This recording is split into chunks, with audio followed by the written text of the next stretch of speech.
الشيطان الرجيم بسم الله الرحمن الرحيم لو أنزلنا هذا القرآن على جبل لرأيته خاشعا متصدعا من خشية الله وتلك الأمثال نضربها للناس لعلهم يتفكرون صدق الله العظيم.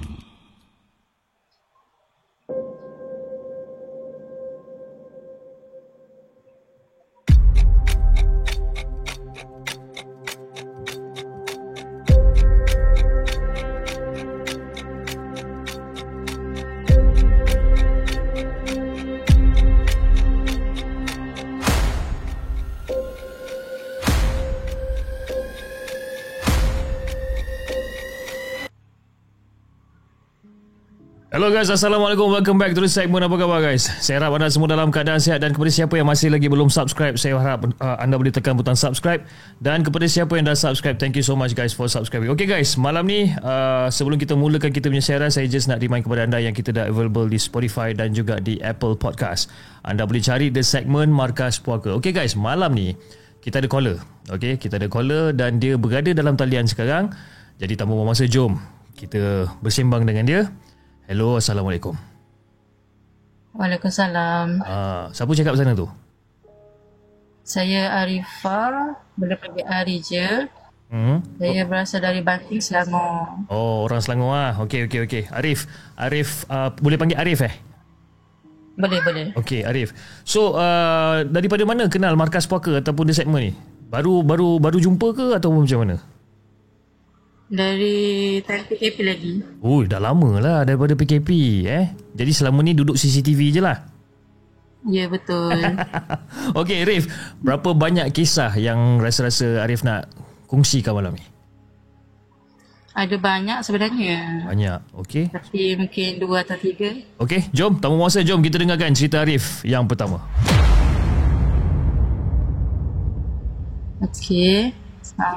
Sebelum tu, cerita pertama ni tahun lepas, dalam bulan 7, punca saya datang untuk berubat tu sebab kakak saya lah. Okey. Dia ada penyakit kulit. Okey, so dia pergi berubat tu, ustaz kata suami dia dengan dia okey. Okey. Jadi dia suruh bawa saya lah datang. Jadinya bila bawa saya, time kena ruqyah tu memang kenalah. So dalam tempoh tu 3-4 kali jugalah datang. Okey, lepas tu?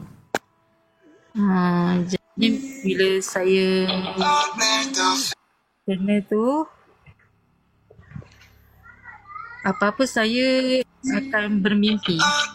Dia bermimpi yang macam mana tu?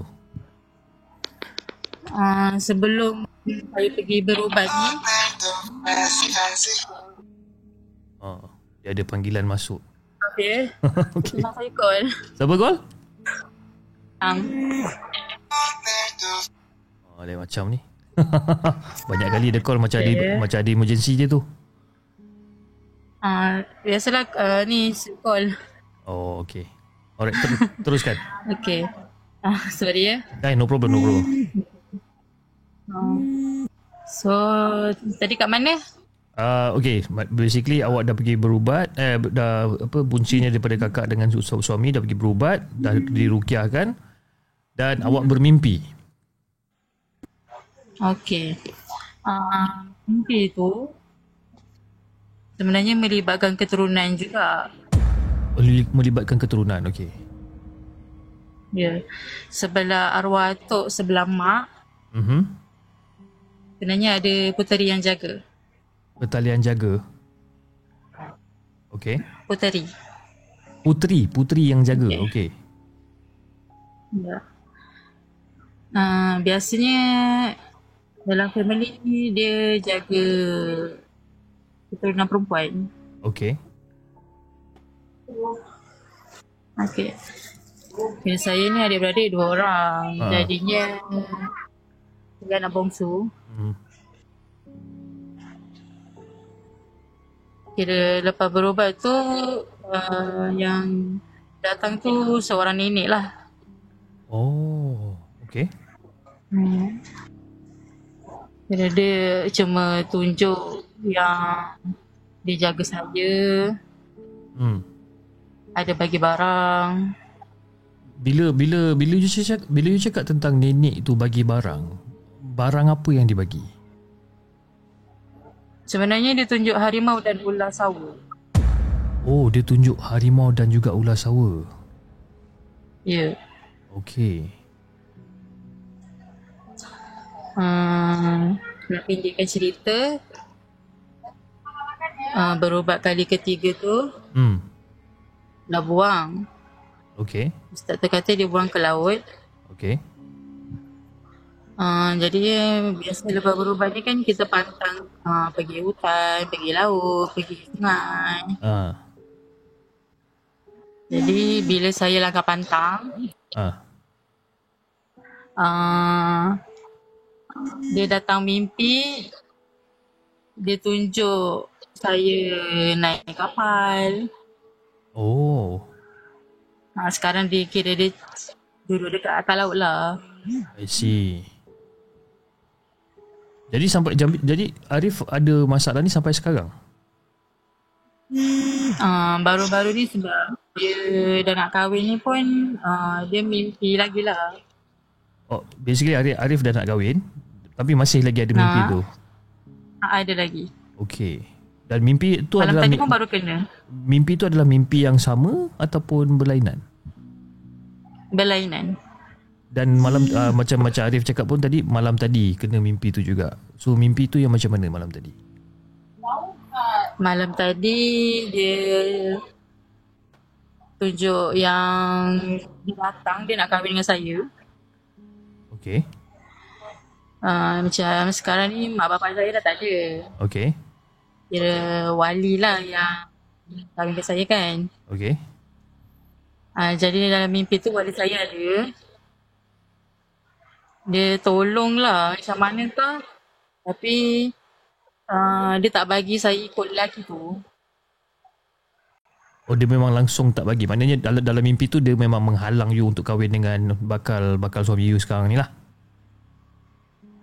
Ya. Tapi dia ada titipkan apa-apa pesanan ataupun tak ada? Tak ada. Dia just halang macam tu je.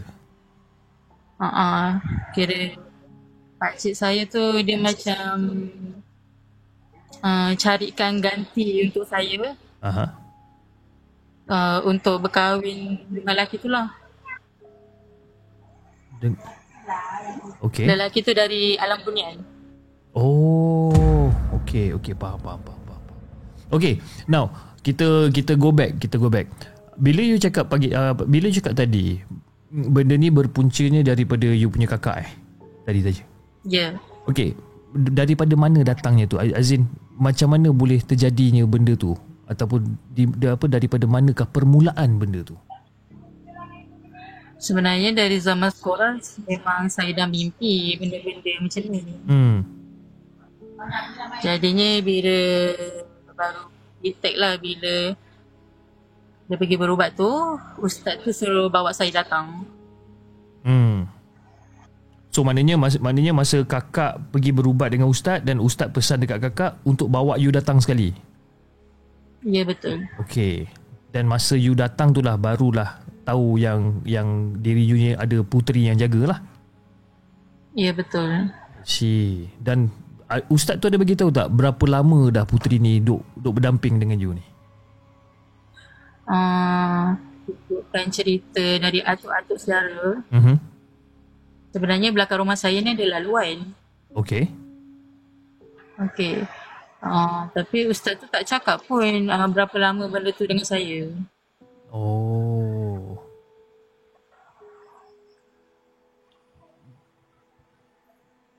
Kiranya pernah juga dia mimpi dia tunjuk pintu laluan masuk kat belakang rumah tu.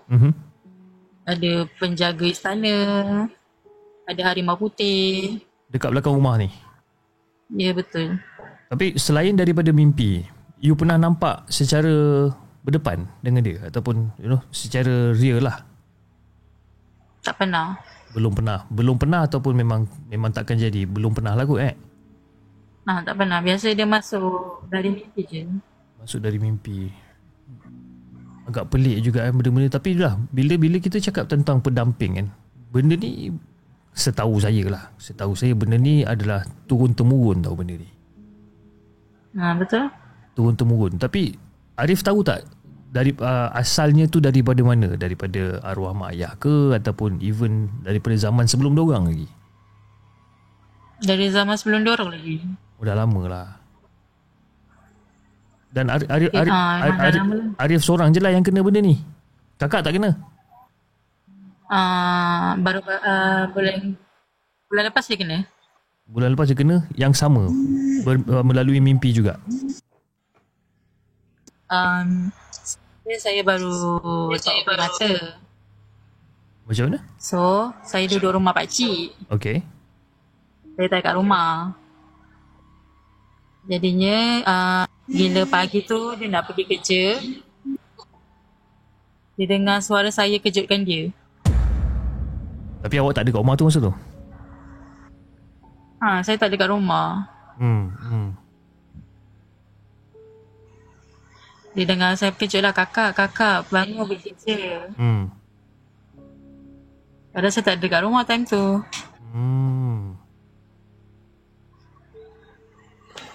Jadi sekarang ni kakak masih dalam proses berubat atau just biarkan aja? Baru-baru ni alhamdulillah lah. Ustaz kata laluan pun dah tertutup. Laluan cuma as in, kalau rasa tak okey saya minta air lah. So laluan as in yang laluan di belakang rumah tu ke ataupun laluan dekat dalam diri dia? Atau sebab ya, macam setengah-setengah orang cakap kan, bila kita ada benda-benda macam ni dan sebagainya, dia akan tinggalkan laluan ataupun lubang-lubang di dalam diri kita kan. So which laluan? Laluan di belakang rumah tu dah ditutup? Laluan dalam badan saya dah ditutup. Hello?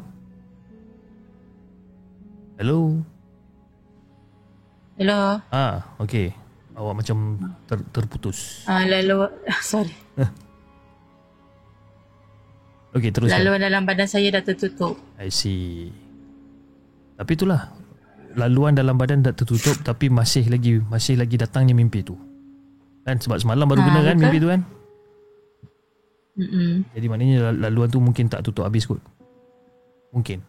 Mungkin lah. Mungkin. Okey. So itu cerita Arif yang pertama berkenaan dengan pendamping lah. Okey. Sefaham saya lah sefaham saya dia berkenaan dengan pendamping, iaitu pendamping probably Puteri Bunian lah kot. Maybe. Mungkin lah yang berpuncanya daripada kakak saya Puteri kuning. Macam mana? Puterinya berbaju kuning. Dia puteri ke putera? Puteri berbaju kuning. Ya. Okey. Dia kalau pasal bab pendamping ni je lah, kita nak cari dia punya punca pun kita tak tahu daripada mana. Sebabkan even Arif sendiri cakap benda tu daripada zaman sebelum arwah mak dengan arwah ayah lagi kan. Ya, betul. Okey. Cerita pertama berkenaan dengan pendamping. Okey Arif, kita dengarkan cerita Arif yang seterusnya pula. Cerita kedua ni, cerita pertama kali saya nampak hantu. Pertama kali nampak hantu. Okey, alright. Mungkin dalam tahun 2012 atau 11. Time tu kat rumah pakcik saya. Okey. Tengah blackout. Yep. Then time tu hujan lebat, dah ada petir tu. Kat rumah dia ni ada satu tiang tau kat tengah-tengah rumah. Time ada kilat tu. Saya nampak benda berbungkus kat tiang tu. Ush. Ini tahun bila ni? Ini bila kena ni? 2011 atau 12 macam tu. So, okay. Betulkan saya kalau saya salah. time tu tengah hujan, bila ada petir kilat tu, bila macam ada cahaya tu, dan you nampak benda berbungkus tu di belakang tiang, betul? Ya, betul. Okey. Sebabnya time tu nak fikir logik, benda tu tinggi tau. Tapi chilling. Wait, memang besar lah, memang tinggi lah. Memang besar dan tinggi. Okay, alright. Kira kat rumah pakcik tu pun ada cerita juga. Pasal harimau dekat sebelah kebun.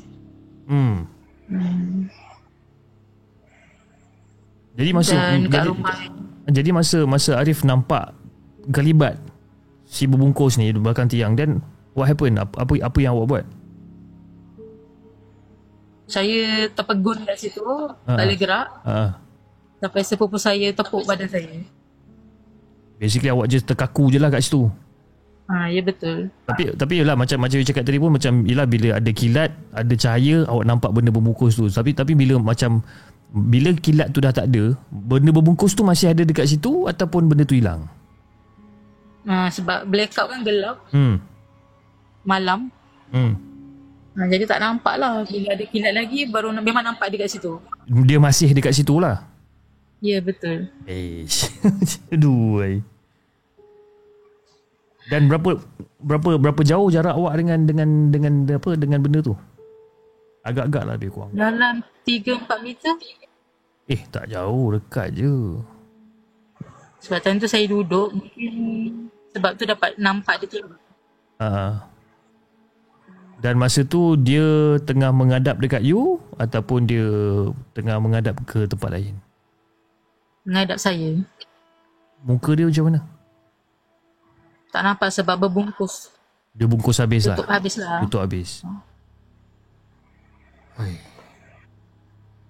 Jadi gangguan kat situ pada malam tu je lah? Ataupun ada... malam tu saja. Okey.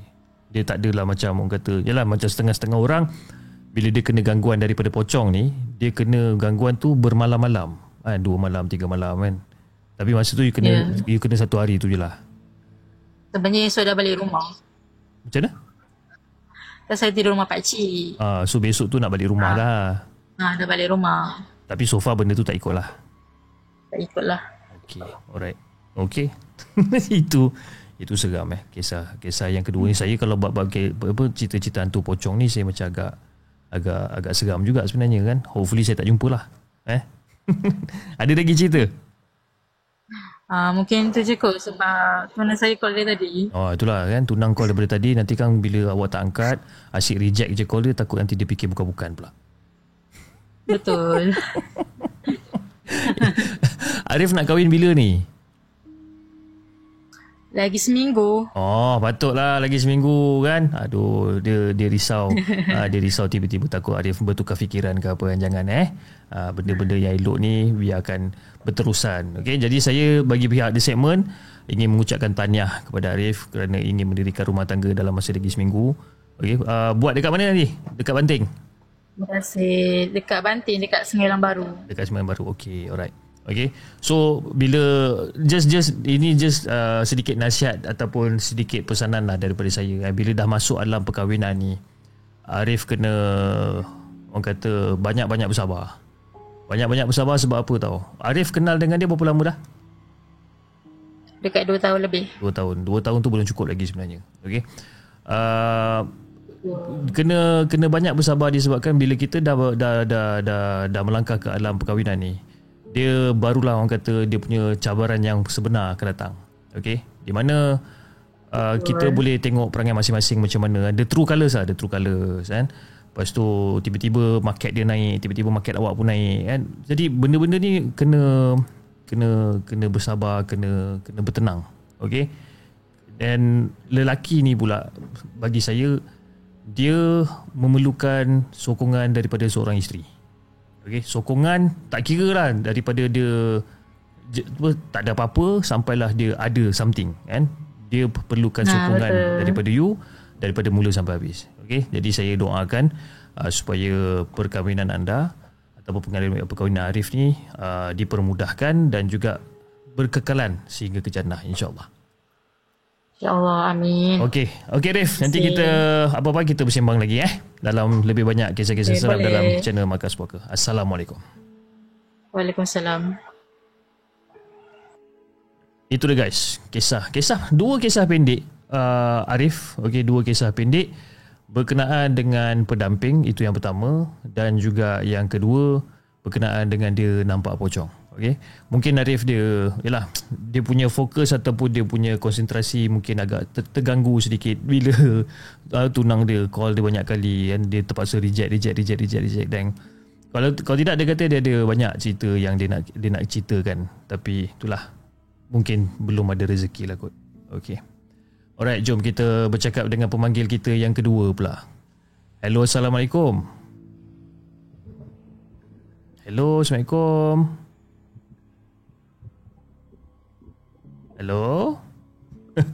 Selalu jadi macam ni Hello, Assalamualaikum. Halo. Okey. Tak ada, pemanggil yang kedua tak ada. Alright. Okey, kita ada pemanggil yang seterusnya. Okey, jom kita dengar kalau ada dia dekat sini. Hello, Assalamualaikum. Halo, Waalaikumsalam. Siapa cakap sana tu? Saya Izzat. Izzat daripada mana, Izzat? Saya daripada Batu Cave. Batu Cave. Izzat, kau tengah berlari ke sekarang, Izzat?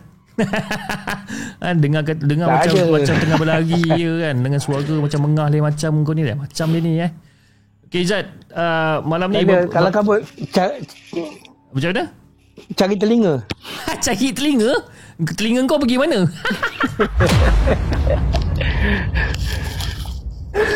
Pakai apa? Hands free. Cakap lah pakai hands free. Janganlah kau cakap cari telinga kan. Apalah hari ni. Okey, Zat, teruskan. Silakan dengan kisah seram anda. Silakan, Zat. Okey, cerita saya ni tak adalah macam seram sangat kot, tapi bagi saya cukup seram lah. Sampai sekarang ni masih lagi terbayang-bayang lah. Apa pasal tu? Ini cerita ni dah lama tau. Cerita ni masa tu umur saya lebih kurang darjah 3 atau darjah 4 macam tu. Sekarang kau lebih kurang tahun 84. Sekarang kau dah jawab apa? Sekarang kau dah jawab apa? Sekarang umur berapa? Sekarang kau dah jawab apa? Saya sekarang dah hampir 50 lah. Oh, hampir 50. Dia belum 50 sen lagi lah Dia masih 40 sen punya lingkungan lah. Okey, alright. Okey, cerita ni taklah panjang sangat. Okey, alright. Cuma bolehlah diceritakan lah. Dia cerita macam ni. Benda ni berlaku masa tu saya lebih kurang dalam darjah 4 macam tu lah. Okey. Kan? Jadi ada satu majlis dekat masjid lah. Jadi biasalah bila budak-budak ni berkumpul dekat masjid, ada je program dia. Oh, biasa. Jadi jadi bila ada program macam tu kan, ramai-ramai lah berkumpul. Kita orang kawan-kawan sekolah apa semua berjanji, okey malam ni ada program, contoh macam ada tahlil lah dekat apa semua kan. Ramai-ramai lah berkumpul sebab ada makan-makan kan. Yep. Jadi berkumpul lah ramai-ramai. Bila berkumpul ramai-ramai, bila start je solat, yang belakang tu beratur lah cantik. Lepas tu bila dah start solat, yang belakang seorang-seorang lari ke belakang, lari. Jadi kami ni berkumpul main nyok-nyorok. Tempat saya tu dia kata orang panggil aci nyorok. Okey. Jadi masa tu banyaklah perangai yang budak-budak ni buat. Ada yang pergi cari, nak kata nakal-nakal jugalah kan. Ada yang mencari dekat baku-baku motor, cari apa. Kadang-kadang ada lah yang pakcik-pakcik ni yang tinggal rokok kat situ lah kan. Ini kira zaman jahiliah dulu lah. Itu biasa. Jadi nak diceritakan, bila dah berkumpul ramai-ramai tu, masing-masing cakap lah. Apa kita nak buat apa semua. Okey, kita main acu nyorok. Okey lah. Adalah lebih kurang dalam 11-12 orang macam tu lah. Main dekat belakang masjid tu. Waktu ni malam, bukan siang, malam. Jadi main. Bila dah main tu, orang ni dah jadi, orang ni dah mencari, orang ni dah menyorok apa semua. Dah sampai satu tempoh tu lebih kurang dalam pukul 10 macam tu lah. Jadi bosan tu nak nyorok belah sini semua orang boleh cari. Jadi saya dengan kawan saya ada 2 orang. Saya, seorang tu Ayus, dan seorang lagi tu nama dia saya tak lupa ingat, Isma saja. Jadi kita orang pakat lah, jomlah kita lari kan. Kita lari jauh dari sini bagi dia orang carilah. Jadi bila dia ada orang ni yang jadi tu, dia kira lah 1 sampai 50 kita orang lari lah. Jadi saya dengan kawan saya 2 orang lagi ni buat jahat.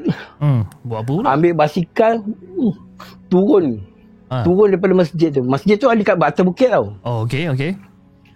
Jadi turun naik basikal 3 orang turun bukit tu. Habis tinggal kawan-kawan lain tinggal dah lah. jadi ke jalan. Apa dia? Yang kawan-kawan yang tengah menyorok tu semua tinggalkan lah. Tinggalkan. Lantak dia orang. Okey, betul. Itu jalan. Nak dijadikan cerita. Dah sampai je turun daripada bukit tu. Jalan dah rata balik kan. Kebetulan jalan kat situ gelap. Okey. Ini orang kata petanda lah kan. Sekali tu bila saya jalan, terasa basikannya macam langgar sesuatu. Okey. Gelebuk macam tu kan. Jadi kami 3 orang toleh belakang. Apa benda ni kan? Lepas tu kawan saya Ayus kata, aku rasa macam langgar ranting kayu besar ni kan. Lepas tu yang kawan saya kata semua tu kata, takkan ranting kayu tu dekat sini kan. Kalau tak ramai nak tergolek sini. Lepas tu saya pandang ke belakang. Saya nampak belakang masa gelap kan. Nampak macam ada kelibat ular tu, ular sabung. Besar lah. Besar. Okey. Lepas tu nampak je tu kalah kabut lah. Ini tak boleh lari. Bukan lari lah, kali basikal kan. Laju-laju. Tapi bila dah langgar macam tu, budak-budak kan dah selamat. Dah selamat gelak lah. Masing-masing ketawa gelak. Terus lah jalan. Lepas tu dah cakap, kita nak pergi mana ni kan? Dah turun masjid. Dah tujuan balik masjid ni kan. Rumah dah dekat nak balik ke kata. Lepas tu saya pula gatal cakap, kita pergi belakang lah dekat kebun ni, dekat sungai kan. Kejadian ni jadi dekat sebenarnya kawasan camp tau. Kawasan camp. Okey, alright. Kawasan camp. Jadi kita orang, kawasan tu luas apa semua. Sampai lagi jalan ke belakang tu, dekat ke belakang tu ada kawasan padang tembak tau. Jadi tak adalah sampai ke padang tembak tu, bahaya kan. Tapi sebelum sampai ke padang tembak tu ada kawasan kebun dengan sungai-sungai kan. Kira blok terakhir dekat situ sampai dekat area ada kebun tu lah. Jadi masa tu kita orang tak takut sebab kawasan dekat kebun tu penuh dengan lampu jalan tau. Okey. Jadi kita orang ni bertiga ni berkayuh lah. Dah gelap-gelap tadi sebab langgar ular tadi kan. Jalan sampai dah hampir sampai ke penghujung blok. Dah nak hampir sampai ke kebun tu kan. Saya tiba-tiba rasa macam apa hal pula lah, bulu rumah aku ni meremang semacam kan. Okey. Lepas tu saya jadi kayuh lah pelan-pelan nak tengok keadaan semua. Yang kawan saya 2 orang lagi dah terlepas ke depan. Okey. Terlepas ke depan, saya masa tu sambil tengok tangannya bulu rumah tak meremang ni apa semua. Terus saya angkat kepala, saya nak tengok, nak panggil kawan-kawan saya ni yang depan kan. Slow lah sikit kan. Saya tengok je kebetulan tu saya nampak ada sebatang pokok betul-betul dekat lampu jalan ni. Okey. Pokok tu besar. Okey. dia lebih kurang dekat paras pinggang kita ni ada macam perdu yang dah dipotong. Okey. Saya perhati je pokok tu, apa yang tak kena pokok ni kan. Sebab saya rasa nampak lain macam pokok ni kan. Mata tu lah tertumpu kat situ je. Jadi saya tengok. Saya tulis belakang. Saya tulis belakang. Saja tulis belakang takut pasal jalan, masa jalan tu dah kosong. Takut ada kereta nak lalu. Pasal kita orang jalan tengah-tengah jalan. Betul. Saya tulis belakang, saya tulis ke depan balik. Kawan-kawan saya ada kat depan. Okey. Bila saya tulis balik, saya tengok pokok tu balik. Kaki saya dah lembik. Dah kenapa pula? Kaki saya dah terlembik. Saya tengok dekat perdu tu ada gula-gula.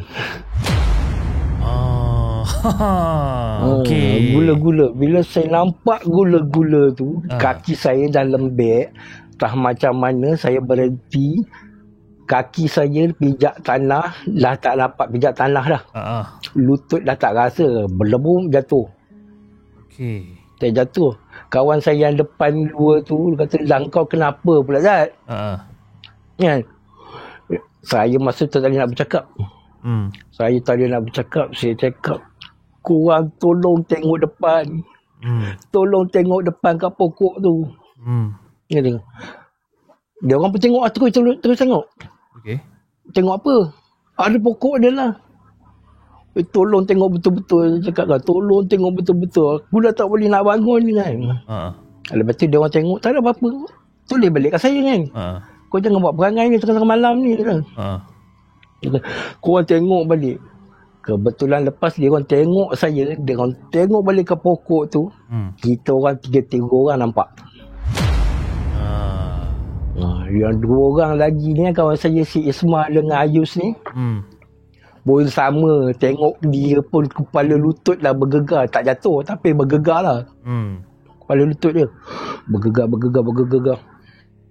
Saya cakap, "Tolong aku bangun weh, tolong aku bangun kan. Apa yang korang nampak?" Kata.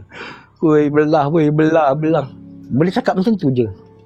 Nak bergerak macam 3 orang tak boleh nak bergerak. Nak dijadikan cerita, saya masa tu dah macam melutut. Nak bangun tak boleh. Bangun tapi boleh melutut. Saya tolak nak angkat basikal tu, nak naik kepada basikal tu. Lepas tu kami masing-masing tengok balik pokok tu. Ada lagi dia. Yang nak dijadikan cerita dan sampai sekarang saya tak boleh lupa. Saya nampak gula-gula tu toleh kepala dia menghadap pandang kita orang. Dia pandang pelan, dia punya slow motion tu. Allahu Akbar. Kepala dia tengok kita orang. Allahu Rabbi, saya tak boleh nak cakap apa. Masa tu keadaan muka dia, Allahu Akbar, saya tak boleh nak cakap. Muka macam, jarak saya dengan dia tu tak jauh tau, lebih kurang dalam 200 meter lebih kurang. Okey. Kebetulan pula benda tu dia dekat lampu jalan. Terang, memang terang nampak. Memang jelas lah. Memang jelas. Okey. Dia toleh muka, nampak dengan mata yang putih. Muka terbakar. Allahu Rabbi. Saya kita ni pun mengemang lagi. Jangan macam-macam bang. Okey.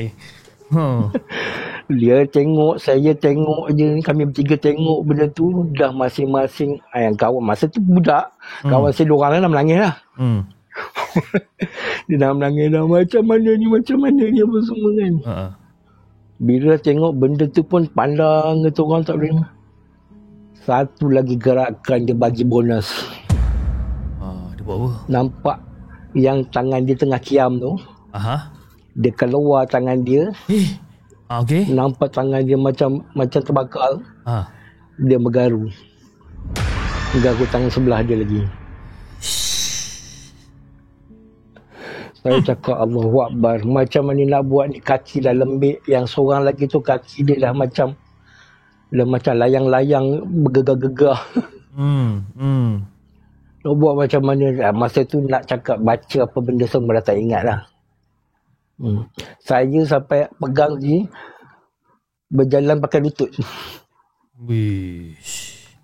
Berjalan pakai lutut, tak boleh nak ni. tak boleh nak bangun apa semua. Masa tu kebetulan nasib baik dua orang lagi tu sama juga dengan saya. Saya cakap jangan tinggal aku. Kebetulan lepas tu berjalan pakai lutut. Yang seorang lagi tak macam mana, kaki dia boleh jadi kuat, terus naik basikal kayu, lebab jatuh. Tak ada imbangan. Busuk lah masing-masing ni. Yang dua orang dah menangis, semua menangis. Budak, masa tu budak, tak kira dah menangis. Yelah, betul lah tu. Menangis. Nak tak nak, cuba juga bangun. Angkat balik basikal, apa semua kan. Alhamdulillah. Boleh bergerak. Kayulah pelan-pelan, tak boleh nak laju-laju sebab kaki tak ada rasa lagi. Yang saya pula ni gatal, saya boleh toleh balik kat belakang. Alamak. Bila saya toleh balik belakang dah hilang. Dah tak ada. Yang kawan saya cakap kata, kau jangan tengok, kata. Itu saya cakap lah, dia benda dah tak ada. Bila saya cakap benda dah tak ada, yang kawan saya lagi kuat nangis. Dia ingat benda tu takut dia hilang, kata. Dia kata dia dah hilang tak atas, dia kat depan kita ni. Mampus. Tak tahu macam mana cakap. Dah tak boleh nak cakap, tak boleh nak halang cakap dia apa semua. Terus masa tu ada kedarat kayu basikal. Terus masing-masing balik rumah. Seminggu demam cik. Seminggu demam cik. Tak pernah nampak, tak pernah ada pengalaman. Tiba-tiba tu dengar bunyi guruh tu. Tu apa benda tu? Oh, bunyi guruh. Ingatkan ada benda yang tergulik atau bumbung apa, terkejut. Aduh. Itulah pengalaman saya cik. Ini pengalaman ni okey, dia punya pengalaman ni best sebabkan jelah bila kita cerita tentang masa kita zaman-zaman muda, saya pun macam tu juga, bila kita pergi lagi-lagi masa time bulan puasa lah bagi tahu arwah ayah, bagi tahu mak nak pergi tarawih kononnya kan, pergi sana sampai solat isyak je pun tarawih tak buat pun kan, main basikal apa semua. memang teringat lah, itu memang mengimbau. Tapi itulah bahana dia daripada cerita abang ni, basically ialah abang majal member-member kan, tinggal member-member kat sana kan, korang 3 orang turun bukit, itu dia dah mendapat. tapi itulah dia ada petanda tu. Petanda tu masa langgar ular. Masa langgar tu, yes. Rasa seolah-olah macam ada langgar benda besar kan. Tapi itu kira bernasib baik lah. Bernasib baik dia tak kejar ataupun dia tak menggulingkan diri dia kan, untuk kejar ke apa kan. Itu nasib baik kan. Seram. Terima kasih Abang Ijat kerana sudi untuk berkongsikan kisah seram pada malam ni, Abang Ijat. Ke Abang Ijat ada cerita lain? Tapi kalau nak, ada satu lagi. Okey. Jom kita dengar cerita Abang Ijat yang seterusnya. Okey. Benda ni jadi pada tahun 1992. Okey, 1992. Masa tu saya tingkatan 4 saja. Masa tu biasalah bila tingkatan 4 ni macam-macam lah perangai. Malam melepak, main gitar apa semua kan. Jadi saya ada satu kawan ni, nama dia Femi. Siapa? Femi. Okey. Jadi saya setiap malam kena melepak lah dengan dia. Berdua. Sebab dia ada dekat rumah dia tepi sungai. Okey. Jadi tepi sungai, kebetulan dekat rumah dia tu ada dia macam store lah. Tapi store tu terasing lah daripada rumah dia. Okey. Jadi store tu dia buat cantik-cantik. Dia letak katil apa semua, adalah radio apa semua kan. Jadi kita melepak situ lah. Jadi mak dia pun nampak kita orang lepak kat situ, mak dia pun tak risau lah. Kita lepak kat situ dekat rumah. Tak adalah kita lila-lila buat tak suara kan. Lepak lah kat situ. Memang setiap malam kadang apa semua melepak situ. Biasanya lepak itu lebih kurang dalam hari biasanya hari Jumaat Sabtu Ahad lah. Jadi masa lepak tu biasanya lepas isyak.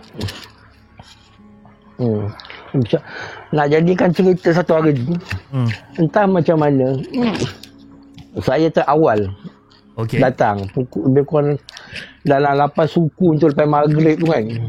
Kayu basikal pergilah lepak kat pondok dia tu. Dengan store dia tu. Nak dijadikan cerita, masa tengah lepak-lepak ni, kawan saya Femi ni, dia kata, Jad, kau nak tengok something tak? Kau nak tengok ni tak? Kata. Dia dah gelak-gelak lah. Dia dah gelak-gelak apa semua. Tengok apa? Tengah-tengah malam kau mengarut dan semua. Tak, kau nak tengok tak? Kalau kau tengok benda ni, kau akan ingat sampai bila-bila. Okey. Apa dia? Jadi dia kata, kalau kau nak tengok, aku nak bawa kau je. Boleh lah kan. Jadi dia bawa lah saya masuk pergi rumah induk dia tu. Rumah mak dia lah. Masuk.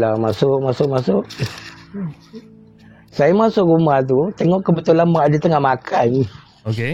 Dengan adik-adik dia semua. Lepas tu mak dia cakap, kau nak buat apa ni? Dia tanya, bawa hijab besar ni kan tu. Kau jangan macam-macam. No? Dia cakap saya. Dengan macam-macam. Sudah apa hal pula ni. Jadi dia bawa lah saya masuk ke belakang dekat area bilik air belakang lah. Dekat rumah dia ni, dekat bahagian dapur tu ada satu dinding. Dia bukan tingkap tapi dia letak cermin yang transparent tu. Dia letak besar tu, 4 segi tu besar. Macam kita boleh tengok luar lah. Kan? Jadi bila pandang kat luar tu nampaklah sungai. Dia tengok, saya pun duduklah tengok sungai tu. Dia kata kat saya, kau ada nampak apa-apa tak? Saya tengoklah duduk, perhati. Tak ada apa-apa ni. Kau nak suruh aku tengok apa ni? Tak nampak dia kata. Betul. Mana ada apa? Sungai dia lah pokok semua. Okey, kau tengok belah kanan kau. Saya tengok belah kanan. Dekat luar kan, dekat luar. Terkejut je Robi saya. Apa? Nampak kakak cantik. Dekat belah kanan? Dia tengah menyandar dekat dinding kat luar tu. Okey. Apa orang cakap, terperanjat saya. Sampai terbergerak belakang kan, 2-3 langkah kan. Berdarah saya. Lepas tu saya cakap, Mi, apa benda tu Mi? Betul. Lepas tu dia gelak lagi kan saya. Dia gelak. Kau tunggu kejap. Sekarang pukul berapa? Dia kata lebih kurang 8.20. Kau stay ni, kau tunggu dulu. 8.30 kan kau tengok. Saya ada jadual. Ada jadual Saya pun tunggu tu. Tu yang saya heran tu. Okey. Ngam 8.30. Dia kata, aku tengok. Kau tengok. Saya pun tengok. Saya macam, pasal dia orang berani, mak dia pun berani. Saya tengoklah. Ada kawan-kawan, ada orang yang berani kan. Ngam 8.30, benda tu bergerak macam asap sampai ke depan sungai. Bergerak macam asap. Dia tak nampak macam orang berjalan. Ini memang nampak dia macam melayang sampai ke tinggi sungai tu.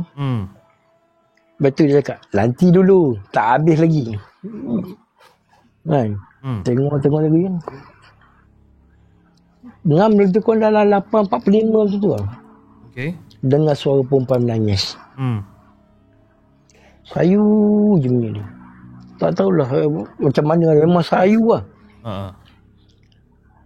Saya duduk tengok, kata, Mi, aku punya takut tengok benda ni. Engkau boleh selamba kan? Dia cakap apa tahu? Kita orang dah tengok benda ni dah seminggu. Dah seminggu. Benda tu dah lama lah kat situ. Dah seminggu dah benda ni jadi. Dah seminggu dah. Aku boleh tahu pukul berapa dia ada situ, pukul berapa dia bergerak, pukul berapa dia menangis. Sharp. Semua ngam time. Bila saya tengok benda macam tu, saya mula ni lah. Tapi bila tengok dia dengan adik-beradik dengan mak dia pun katakan, dah katakan, dah jangan kacau benda tu, biar benda tu kan. Jadi saya macam tak percaya tau benda tu. Jadi besoknya saya datang lagi. Saya datang, saya cakap, Kak, Mi, aku nak tengok lagi, Mi, betul tak betul tak tantah benda tu. Saya tengok 3 hari benda yang sama terjadi, waktu yang sama, sharp. Lepas 3 hari benda tu jadi, dengarlah macam-macam yang dia bergerak bersama sampai ke pinggir sungai tu, dia melangit apa semua. Sharp lepas 3 hari, lebih kurang 8 hari macam tu lah. Benda tu hilang. Dah tak ada dah. Dia macam berjadual tau. Dia yang macam berjadual tu. Tapi 8 hari. Itu yang macam tak faham tu. Kenapa dia muncul dekat situ pada waktu yang sama? Dia seolah-olah macam ada benda yang tak selesai ya, macam ada benda yang dia mencari. Itulah.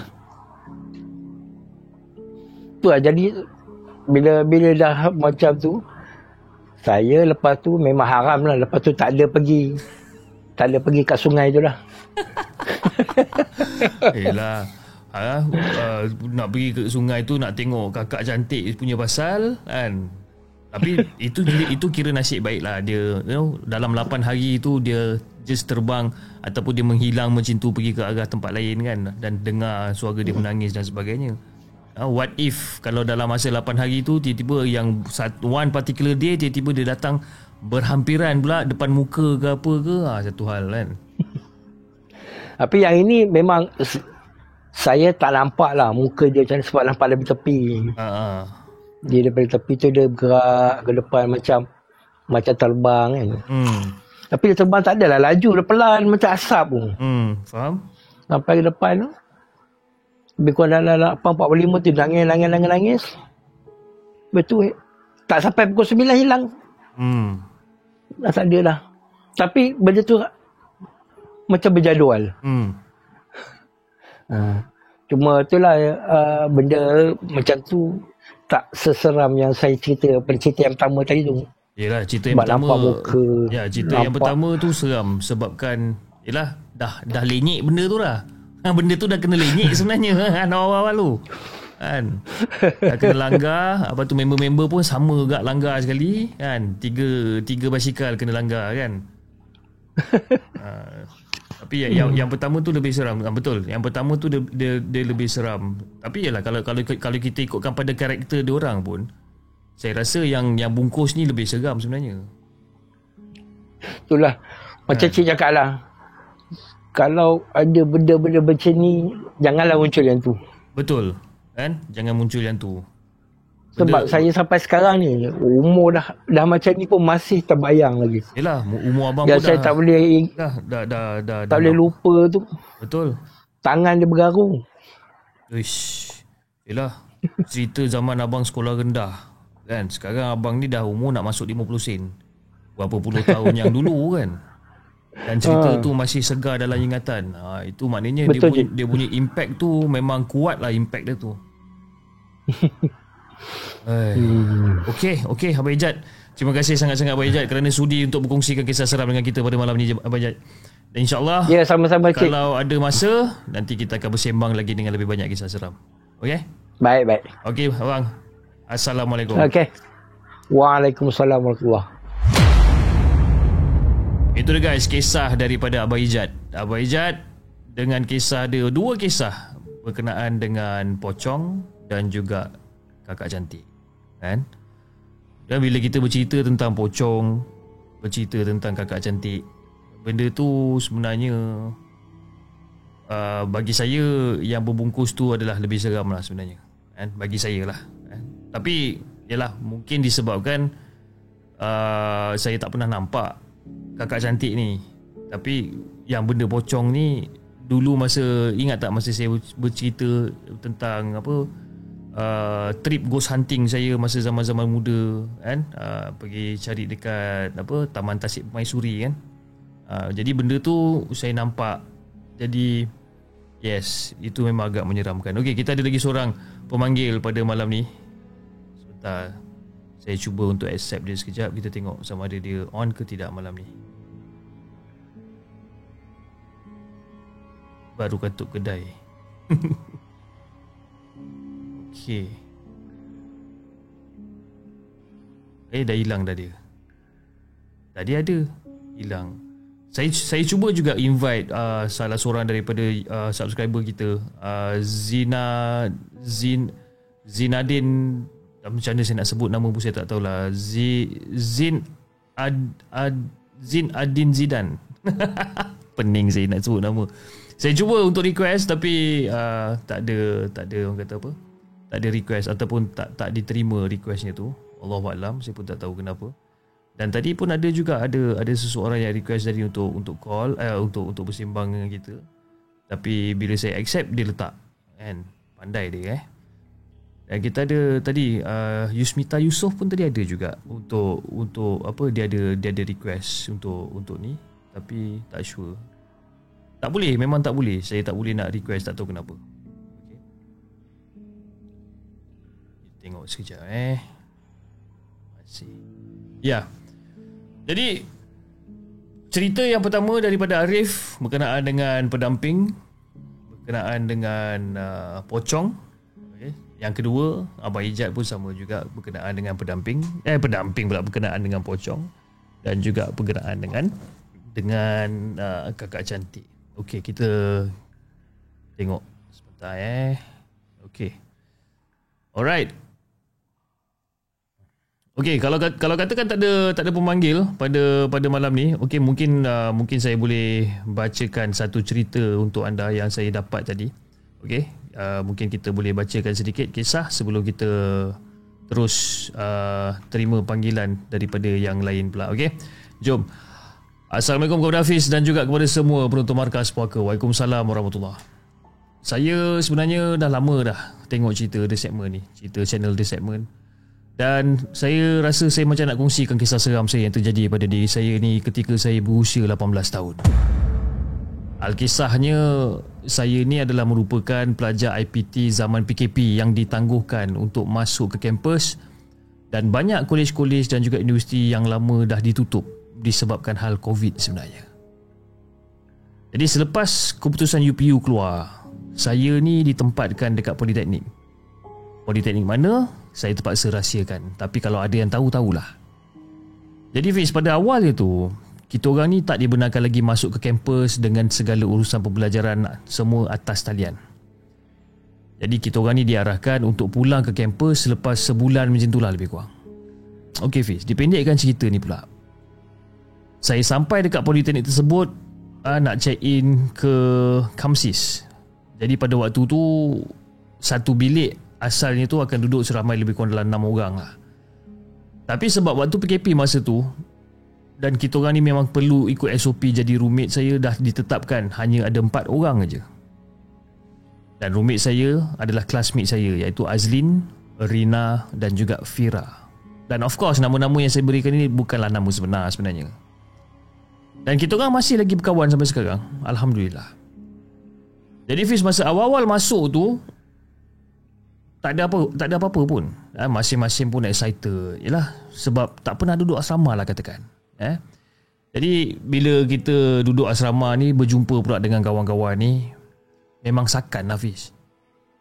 Tapi mungkin itulah silap kita orang sebenarnya. Jadi nak bagikan gambaran sedikit kepada Hafiz dan juga kepada semua penonton Markas Puaka, keadaan bilik pada waktu tu, selepas ditinggalkan hampir 2 tahun kalau tak silap sebabkan kes COVID yang melanda ni, memang berhabuk teruk lah. Berhabuk. Lepas tu seolah-olah macam dekat-dekat lantai ni macam ada rambut-rambut tau. Rambut-rambut penghuni lama.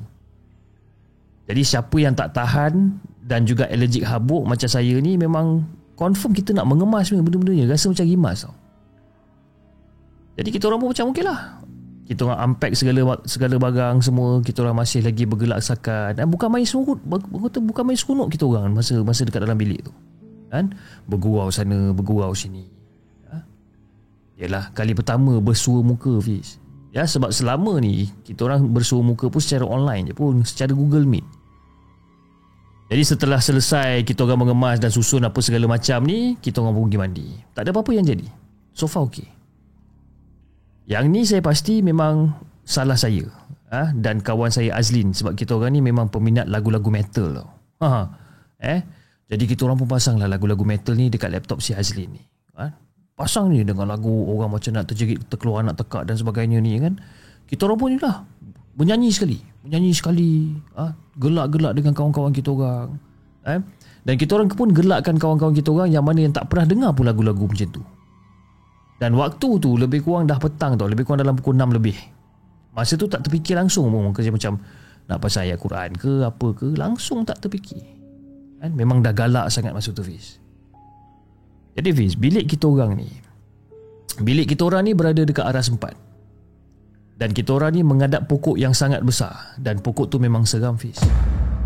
Bilik kita orang ni menghadap pokok besar. Dan waktu tu tak ramai pun yang tinggal dekat asrama tu, sebab kemasukan pelajar adalah berperingkat. Jadi hari pertama semuanya okey. Tapi Fiz, masuk hari kedua ni lah semuanya jadi pelik dan juga seram. Jadi pada hari kedua tu kita orang masih lagi kelas online. Tapi kita orang masih perlu bersiap sebabkan kelas online kena buka kamera. Jadi kawan saya si Rina bersiap lah, pakai skincare dia, pakai makeup dia. Jadi si Rina dan lepas dia dah pakai segala macam ni, dia pun letaklah sunscreen dia dekat tepi meja dia belajar ni. Dia letak sunscreen dia. Jadi lepas dia pada kelas, kita orang ni ramai solat dekat surau aras 4. Jadi lepas habis solat je, Rina pelik tau. Sebab apa dia pelik? Sebab sunscreen dia hilang. Jadi dia pun tanyalah kat kita orang, korang ambil ke sunscreen aku lah? Macam, bila masa pula kita orang ambil? Dan mulalah ada yang macam tuduh-menuduh dan beranggapan mungkin kita orang ni macam buat prank dan sebagainya. Kan? Jadi of course semua tak nak mengaku, Fiz. Dan kita orang pun siap check bag masing-masing. Dan semua tak ada. Jadi pada awal itu tak adalah fikir macam benda pelik-pelik sangat. Now, lepas 3 hari sunscreen tu hilang, bila kita orang balik je daripada kafe pada hari selepas pada 3 hari tu, lepas kita orang balik daripada kafe, sunscreen si Rina tu ada balik dekat tempat sama yang dia letak, iaitu dekat atas meja dia. Dan kita orang macam pelik juga, benda tu dah hilang selama 3 hari dan benda tu boleh ada balik. Dah mula rasa seram dah, Fiz. Tapi macam buat bodoh lagi kan? Sebab yelah, mungkin benda tu perkara biasa kot kan, kena kacau macam tu. Now, lepas minggu macam tu kita orang berada dekat situ, benda tu main sorok-sorok orang pula. Kita orang siap merayap lah pergi bilik kawan-kawan yang lain kan? Yelah, bosan masa tu nak outing, tak boleh, terikat dengan SOP dan sebagainya. Jadi kita orang berborak lah dekat bilik kawan kita orang tu. Kita orang berborak kat bilik kawan kita orang. Dan si Azli ni, dia balik dulu tau. Dia balik ke bilik dulu sebabkan boyfriend dia call dia. Jadi kita orang pun cakap lah, nanti kau dah balik bilik, nanti tunggu kita orang kat bilik tau. Nanti kita pergi surau sama-sama.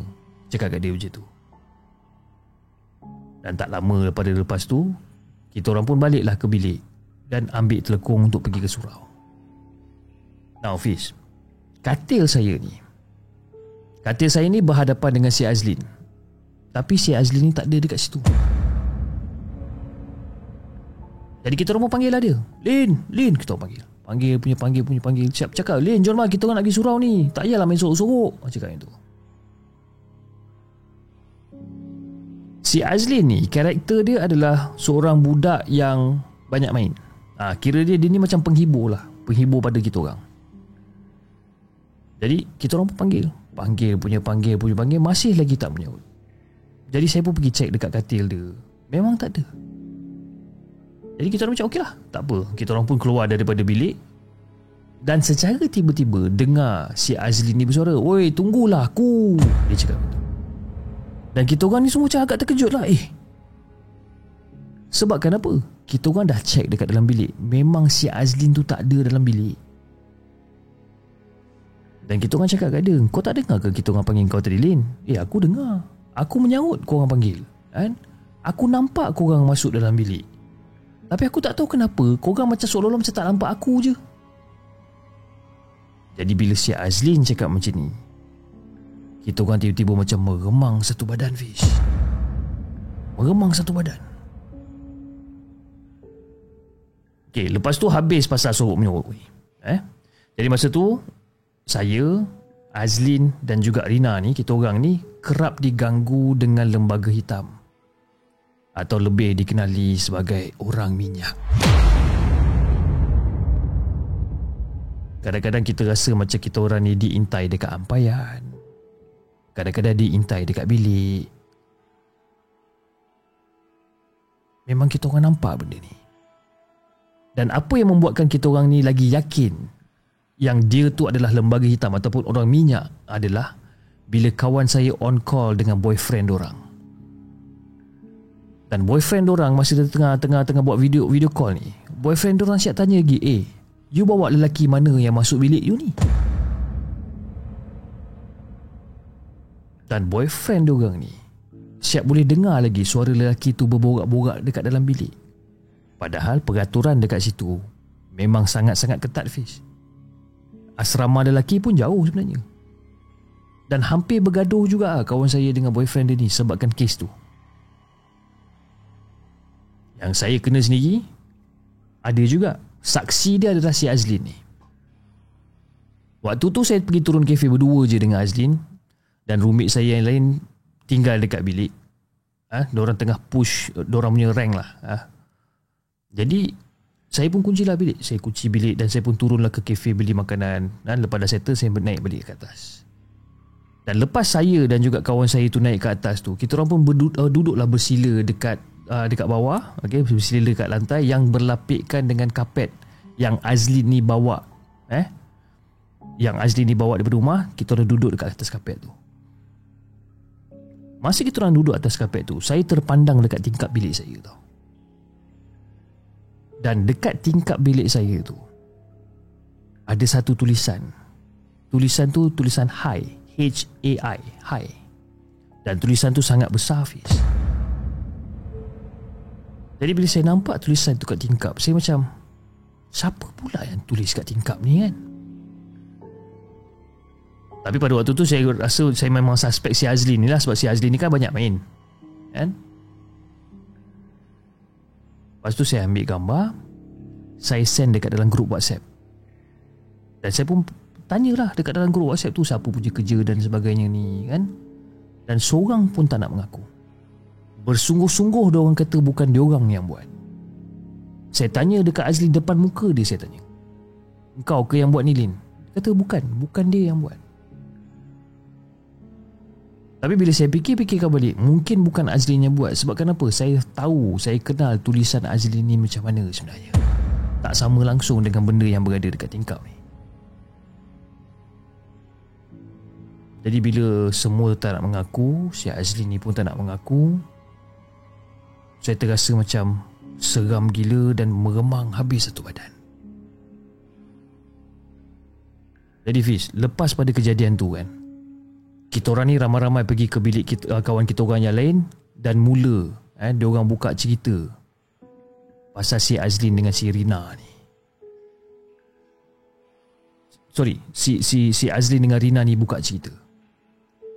Jadi menurut pada kata Azlin, sewaktu dia nak padam tulisan Hi tu, dia dapat rasakan ada tangan yang sangat sejuk sentuh tangan dia.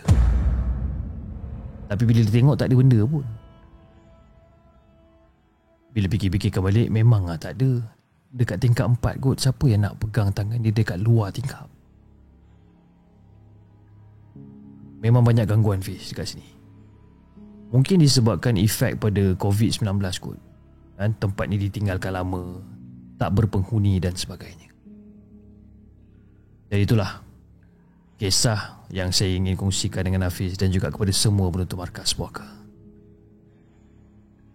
Assalamualaikum.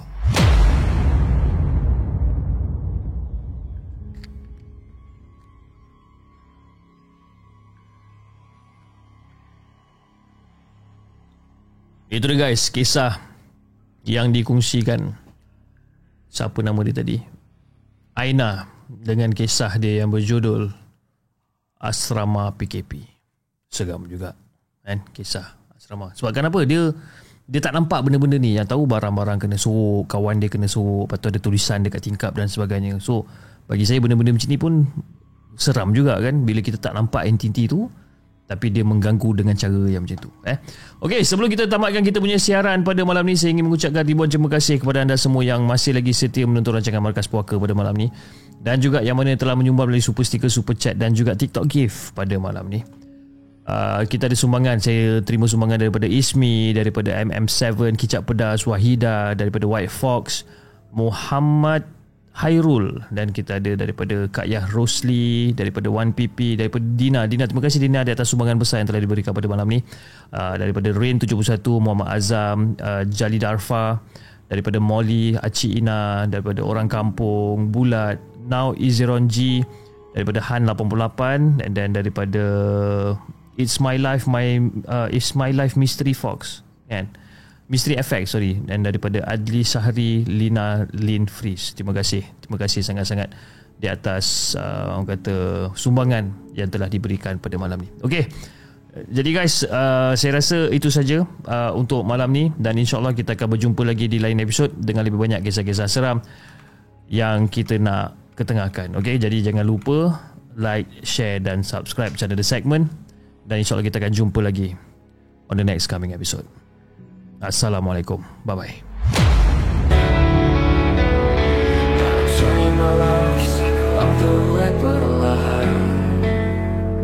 Tentang jiwa yang tersesat di jalan tak bertuan,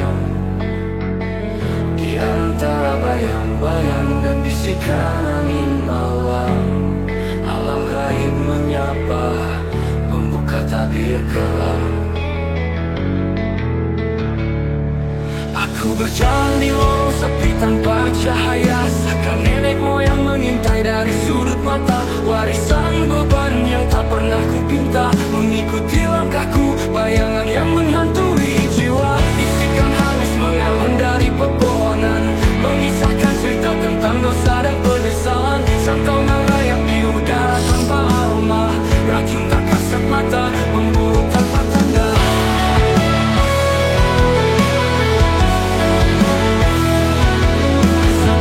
Terselimuti kabut misteri, amalan hitam menjadi bagian dari tradisi. Orang-orang terperangkap dalam lingkaran ngeri, melakukan ritual yang membuat hati ngeri.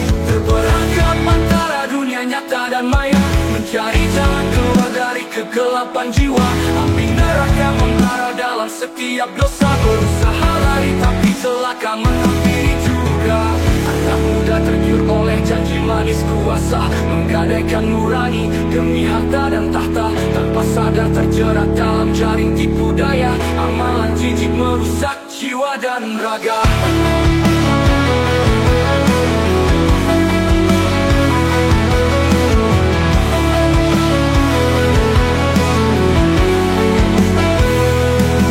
Penduduk kampung hidup dalam kepalsuan, menghamba pada ilmu yang penuh kemunafikan. Mentera dilapaskan tanpa makna kebenaran, mengundang murka dari Tuhan semesta alam. Rumah-rumah tua berdiri dengan angkunnya, menjadi saksi bisu praktik yang tercela. Di balik tirai jendela ada rahasia gelap tentang jiwa-jiwa yang telah lama tenggelam. Terperangkap antara dunia nyata dan maya, mencari jalan keluar dari kegelapan jiwa. Api neraka membara dalam setiap dosa, berusaha lari tapi celaka menghampiri juga. Di tengah keputusasaan cahaya mulai tampak, seorang bijak datang membawa petunjuk mutlak, mengajarkan bahwa jalan gelap